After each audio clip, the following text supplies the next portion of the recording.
Your time machine is broken. You are stranded in ancient China, more than 2,000 years ago. The land stretches vast before you, mountains rise like teeth, rivers twist like dragons, and walls of stone carve across the ridges of the earth. Villages cluster along fertile valleys, rice paddies shimmer in the sun, and smoke coils from clay rooftops.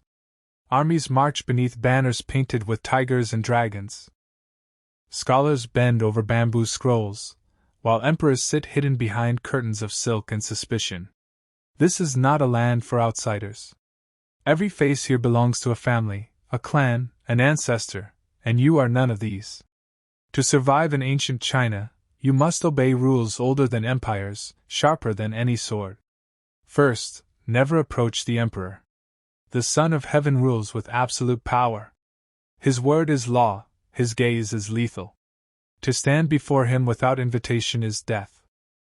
If you somehow reach the palace, you will pass through guards, officials, eunuchs, and layers of suspicion. Even if you bow correctly, even if you say the right words, you are still a stranger. Strangers are spies. Strangers are threats. If you are summoned, bow until your forehead touches the floor. Speak only when spoken to. And pray you are dismissed quickly, alive. Second, fear the wall. The Great Wall is not just stone, it is built from lives. Every brick carries the bones of workers buried within. Soldiers patrol it endlessly, watching the northern horizon for raiders. To be caught wandering near the wall is to be pressed into service, enslaved until exhaustion buries you in the mortar. Do not climb it. Do not linger near it. The wall does not protect you. It consumes you. Third, the rivers both feed and kill. The Yellow River is called China's sorrow, for a reason. Its floods drown entire villages, its droughts starve thousands. Farmers live by its grace and die by its rage. The Yangtze is no gentler, wide, deep, and full of hidden currents. If you drink, boil the water. If you cross, never underestimate the flow. To fallen is to vanish beneath silt and silence. Fourth, honor the ancestors. In this world, the dead rule the living. Every family burns incense to their ancestors. Every decision is weighed against their memory. To disrespect a shrine is to invite curses, suspicion, and violence. If you pass a village, bow at the household altars.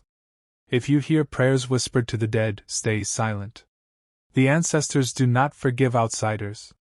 Fifth, beware the officials.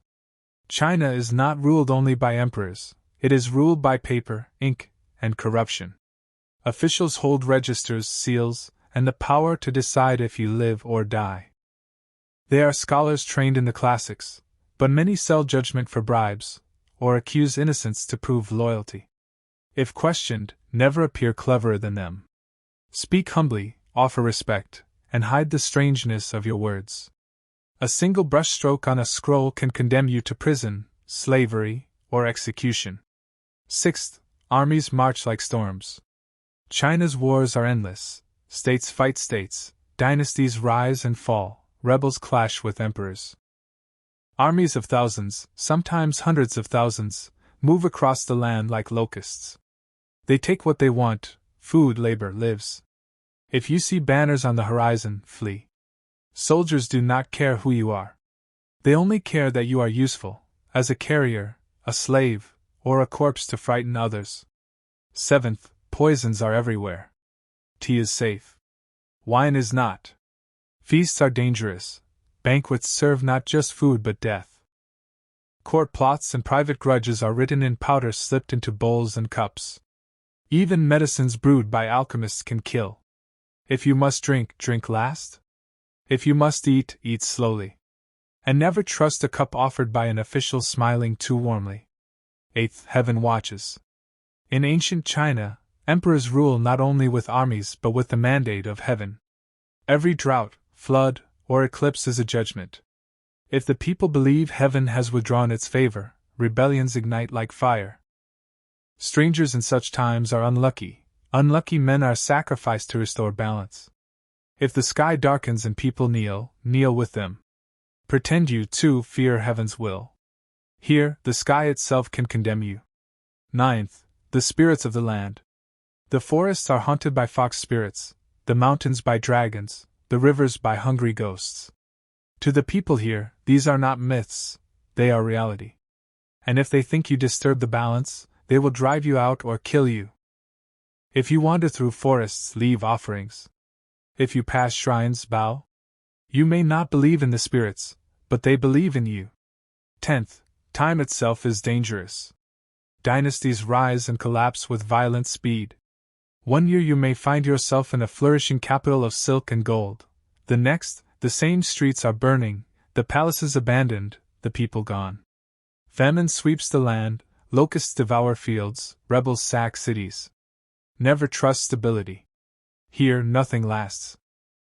Final warning.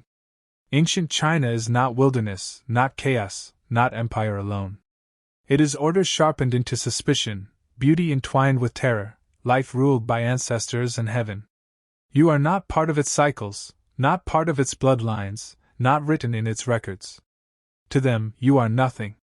And nothing is easily erased. How to survive in ancient China? Never approach power. Fear the rivers. Trust no feast. Honor the dead. Watch the sky. You are fragile. You are foreign. You are a shadow walking in a land that does not want you. And if you forget that, China will remind you, with silence, suspicion, and sudden death.